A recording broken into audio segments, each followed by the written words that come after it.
Nigeria and around the world, the celebration is on. It is a joyous occasion marking the end of Ramadan, the holy month of fasting and spiritual reflection for Muslims worldwide. Eid-el-Fitr falls on the first day of Shawwal in the Islamic calendar. This does not always fall on the same Gregorian day as the start of any lunar Hijri month varies based on when the new moon is sighted by local religious authorities. This year, the observance takes on added resonance in Nigeria as the government initially declared Tuesday and Wednesday as public holiday, later adding Thursday upon realizing that Eid falls on Wednesday, therefore concluding Ramadan with 30 days of fasting for the year 2024. Well, joining us for insights into the importance of Eid-el-Fitr is an Islamic scholar who is also a lecturer in the Department of Accounting at the University of Lagos, Dr. Mohammed Ajakbe, to shed light on the cultural, religious and societal significance of this auspicious occasion. Eid Mubarak, thank you for joining us. All right. Thank you. You're welcome. Now, let's begin with understanding the significance of the fast, Eid, and the celebration, the spiritual significance, and the physical significance of it to Muslims. Thank you very much. Right. Eid is an Arabic word which means festival. Right. Or you can call it a feast. And in this particular situation, we have Eid-el-Fitr. Eid-el-Fitr means the feast of breaking the fast. The feast of breaking the fast. So that when Muslim completes the Ramadan fast, they celebrate at the beginning of Shawwal, which is the first day of the 10th month of Islamic calendar. So it is an occasion where we gather, we praise Allah, we give thanks to Him, having given us the opportunity to participate in the rewardable act of fasting. That is because when you look at Eid-el-Adha too, we used to do that immediately we complete the task of Hajj. Hajj being the last pillar of Islam, Ramadan is either the third or the fourth as you may want to classify it. So meaning that the Eid that we celebrate actually comes after we have fulfilled a particular obligation of our religion. So when you do that, Allah subhanahu wa ta'ala told us in Surah Al-Baqarah, that is Quran chapter 2, verse 85. He said, وَلِتُكَبِّرُوا اللَّهَ عَلَى مَا هَدَاكُمْ وَلَعَلَكُمْ تَشْكُرُونَ. That once you have completed the task of fasting the month of Ramadan, then give gratitude to Allah. So meaning that when we celebrate Eid, we are not just merrymaking. Rather, we are giving thanks to Allah who has given us the strength, the opportunity, the perseverance to participate in one of the obligations of Islam. Because you can't be a Muslim if you don't fast. So one of the spiritual implications of this celebration is that we give thanks to Almighty Allah subhanahu wa ta'ala. Also, when we look at it from the social perspective, Eid, Allah subhanahu wa ta'ala that created us, embedded in us the spirit of socialization. Right. We need to relate with each other. So Eid offers us such opportunity that when you, from different places, you gather at a particular place where all of you will come and see each other, you greet each other, you socialize, you relate. In fact, it could even give you opportunity to make friends. For instance, some of my colleagues that we graduated together far back in 2006, there was a time I came to Ikosi area here to observe my Eid. That was the first place I saw him since 2006, and that's about 3 years ago. Right. So it gives us that type of opportunity. Also, when you look at the societal implication of Eid-el-Fitr, Eid-el-Fitr comes with one other form of ibadah that we call Zakatul-Fitr. Yes, I was going to ask about that. So it comes with Zakatul-Fitr. So that is a kind of charity, almsgiving, that you give to the poor people at the completion of Ramadan, just before you offer the Salat of Eid. So you do this so that you can put smiles on the faces of people around you, those that are less privileged, those that are less fortunate in the society, so that they too could be happy on the day of Eid. We don't want a situation where some people will just be finding themselves, keeping to themselves to a side, while others are joyous. So we want everybody to be carried along. So that is why Eid-el-Fitr also comes with Zakatul-Fitr, a time where you give charity to people. So these are some of the significance of Eid-el-Fitr. Now, you mentioned earlier, and I need you to expatiate on something you mentioned earlier, where you said that you can't be a Muslim if you don't fast. But there are those who may not be able to because of one circumstance or the other. Illness, perhaps just one thing or the other may not make them, partake in the fast. What happens? Is there no provision for them? There is. In fact, the chapter of the Quran I just quoted, that is Quran chapter 2, verse 183 in this instance. So Allah recognizes the fact that there could be some situation that will prevent you from participating in Ramadan. So one of such is, what if you are ill? So as a result of illness, if the illness is one that we expect that will go very soon, then you leave Ramadan as at the time of Ramadan. But you count the number of days you missed. So immediately after Ramadan, now we are now in Shawwal, till another Ramadan, you now begin to repay it bit by bit at your convenience. So assuming you missed just 10 days. By fasting or doing any other thing? You fast. Okay. That is why I said you cannot be a Muslim if you don't fast. Right. So it is compulsory, but it can be deferred. It could be delayed. Perhaps if you have any religious excuse to do so. If you are a traveler, for instance, if you are a traveler, Islam permits us that you can leave Ramadan as at the time of Ramadan, because we know the rigors of journey will affect you. So Allah don't want us to labor ourselves because we want to worship Him. He said, "Yuridu Allahu bikum al-yusra, wala yuridu bikum al-usra." What I intend for you is ease, not difficulty. So if you are a traveler, for instance, if you are traveling to, let's say, United States of America, their own time zone is different from Nigeria. Absolutely. So what if you leave this place and you are fasting, but before you get there, maybe it's a daytime or so, it's a night time, you may have to continue your fast like that. So you leave fast. And the time of Ramadan, the day you are traveling. So when you come back, you count the number of days you missed, then you repay after Ramadan. So for women, women by their own nature, they normally experience a monthly flow. Yes. So when that happens, you leave Ramadan, you leave fasting. So you count the number of days, it could be 5, 8 days, or any number of days. You count it, then you repay later. You don't fast when you are experiencing your monthly flow as a woman. Or those that are experiencing postpartum bleeding after you give birth. Yeah. So you leave Ramadan as at that point in time. Then later you can repay. So these are some of the reasons that could make you leave Ramadan as at the time of Ramadan, but you may have to repay them later.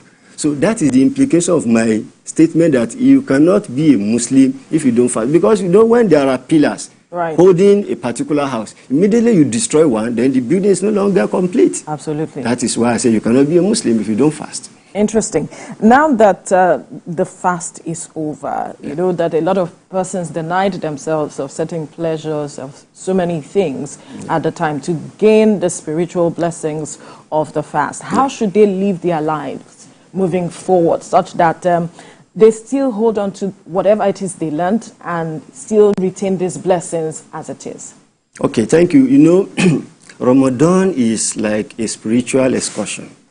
And when you go on excursion, you try to learn new things, you try to expose yourself to explore some areas you are not used to before.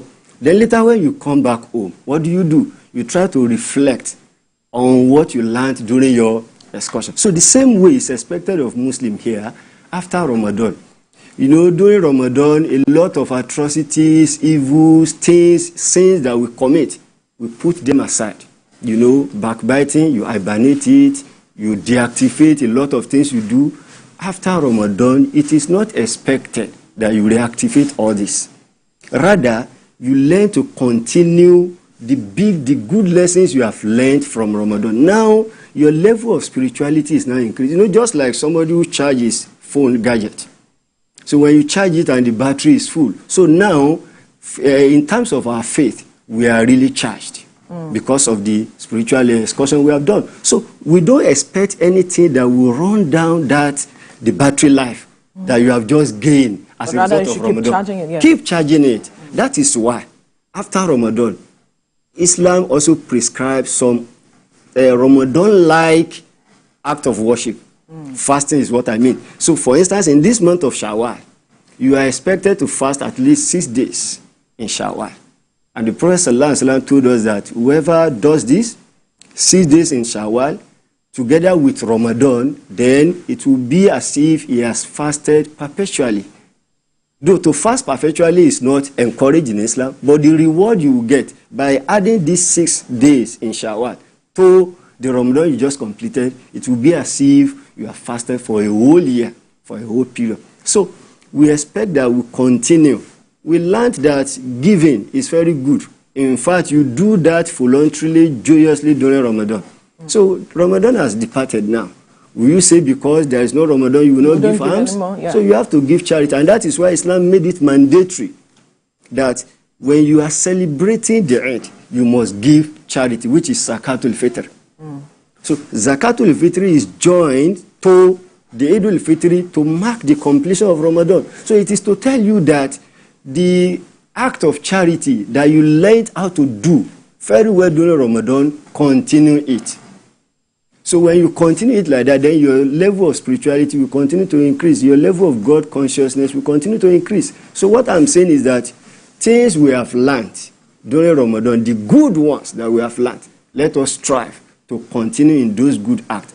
And those bad acts that we have left behind us during Ramadan, while pretending within 30 days of fasting, and you present yourself as holy person, then immediately after Ramadan, you pick up all these. It's like a dog going back to his vomit.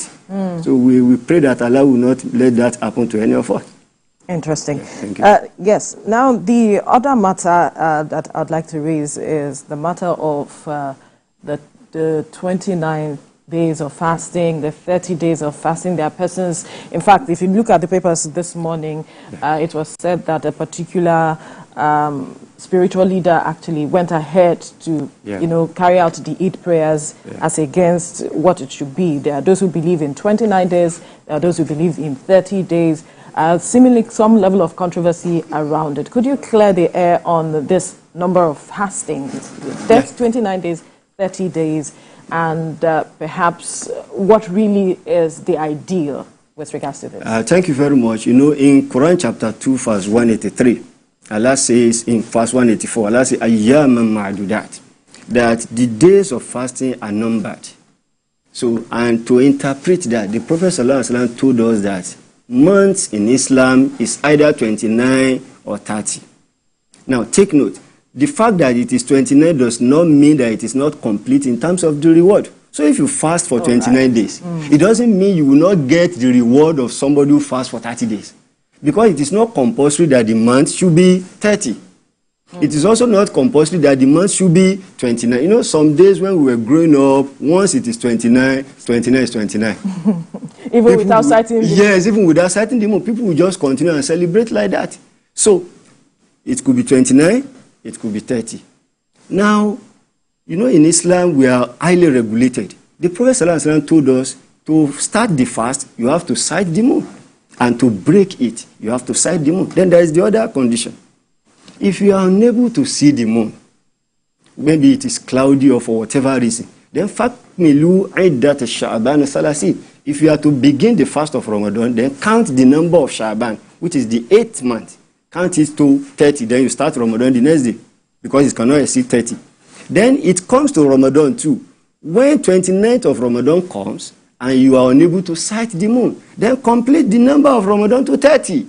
It's as simple as that. So all these arguments will not come. Now, somebody now go ahead and observe Eid-el-Fitr or so. It's causing confusion. This is what Islam hates. We don't want you to cause confusion. The Prophet ﷺ said, fast the day people fast. Break the fast the day people break the fast. And slaughter your ram the day people slaughter their ram. When the Prophet says people, it means the Muslim woman. Muslim as a community, not as an individual, as a community. So we are expected to do things together. Togetherness is the watchword. So if, peradventure, you sight the moon yourself, there is procedure. There are procedures you follow. You don't just say because you have started the month, so you can do whatever you like. You report to the authority. And currently in Nigeria, this Nigerian Supreme Council for Islamic Affairs is the authority we rely on. So whatever you want to do with sighting the moon, you have to relate it to the constituted authority. So if the authority now announced that we have sighted the moon, so alhamdulillah, we celebrate the Eid. So it is possible that the cleric that observed Eid-el-Fitr yesterday, he may have sighted the moon. Right. It's possible. But if that is the case, as he reported to the constituted authority, because it's not an authority in himself, no matter how big you are, no matter how large your followerships are, you are to report to the constituted authority, which is the Sultan of Sokoto in this case. So he has to announce that the moon has been sighted. So, and they have committee, the National Moon Sighting Committee, they have website, they are on Twitter, the social media, easily Facebook accessible. Easily accessible. So if you have any reservation concerning their decision, you can quickly make your complaint. You know, they have phone numbers, they roll out. So they have committee across the nation. We have committee in Lagos here. So they put them to task when Ramadan reaches 29 like that. So please look out for the moon. So these people will do their work diligently with fear of Allah. And if they are unable to see it, there is no problem. Ramadan has ended. So if you have done your Eid-el-Fitr yesterday, no problem. But the point is that the person that did that Eid-el-Fitr yesterday gave an instance. He said they sighted the moon in Niger Republic. He said if we could accept that of Saudi, why can't we accept that of Niger? So we are asking the same question. If you can accept the moon sighting of Niger Republic, why can't you accept the fact that Saudi Arabia has not sighted it? So if Saudi Arabia has not sighted it and Nigeria said he has not sighted it too, then there is no problem. You know, there are so many instances where Saudi Arabia will say, we have not sighted the moon. We have seen it in Nigeria. Right. Go ahead with our Eid-el-Fitr. So there are some cases where we sighted the moon here in Nigeria, they've not seen it there. There are cases, some years that we don't observe Eid-el-Fitr here, they did it over there. So alleging that Sultan rely on Saudi Arabia, that is not the truth. We have committee across the whole nation. They work diligently with the fear of Allah, because the implication is that if you claim that you have sighted the moon and actually you did not, then you have allowed your followers to eat during the day of Ramadan. So it has spiritual implication. You have defied the laws, the rules, and guidance of Allah. So the implication is that those people will have to repay one day. Right. You know, they follow their leader in that case. Yeah. So the followers will not be penalized. They will only fast for one day afterwards. But the man that said that claim he has seen it, if he had not, then there is problem. It means you willingly defy the law of Allah, who asks you to follow the constituted authority. So this is my opinion here. Well, if they have seen it, there is no problem. Then another issue is that even at that, you are not to do it openly. This is what Islam teaches us. So for instance, if I have sighted the moon the day before yesterday, and I believe that I have sighted the moon, what if I communicated this to the constituted authority and they are not convinced? It is possible that they are not convinced. So what I will do is secretly, I will break the fast in my own case. Secretly, without letting other people know, so that I will not deprive others of following the laws of Allah, that they should listen to the constitution. But I'm convinced in myself because I've cited it. But they didn't accept my conviction. So there's no problem. Do that secretly, not openly. Now challenging whoever is having contrary opinion to public debate, there's no need for that anyway. So there's no need for that.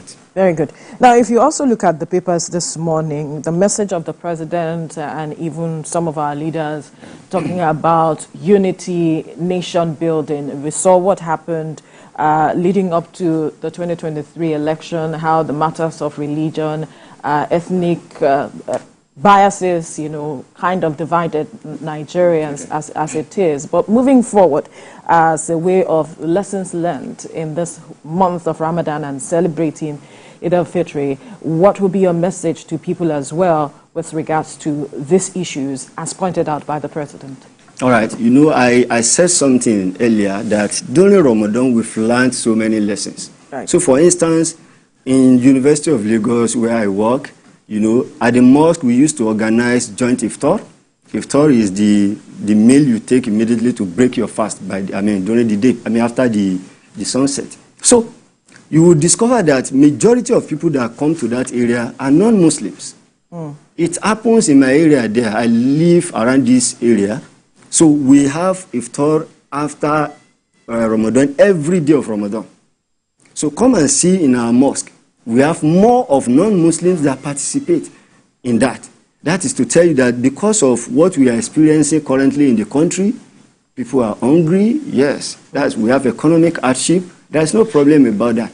We must all do our bit to make sure that we salvage people from this excruciating hunger. So doing that will bring us together. You know, if I've sat with you, eat with you, talk with you, and make friends with you, at the end of the day, we are closer than before. So we expect that after Ramadan, this will continue. So that type of love that we exhibited during Ramadan, by moving closer to each other, Muslim and non-Muslims alike. So why can't we take these lessons back to our society after Ramadan? So that I don't see you as a non-Muslim, I see you as human being that you are. You don't see me as just Muslim, but you see me as a human being that I am. So that our life can be better. Unity can reign supreme in our society, and peace and tranquility will be the order of the day. That's my message. And that's a fine place to leave this conversation. Dr. Mohammed Ajakwe, Islamic scholar, lecturer in the Islamic student. Anyway, lecturer in the Department of Accounting at the University of Lagos. Thank you so much for your time. Thank you very much, ma'am. On the program. Thank you, ma'am. Thank you for having me. Right. Yes. Well, still ahead on the show, the rumblings in Edo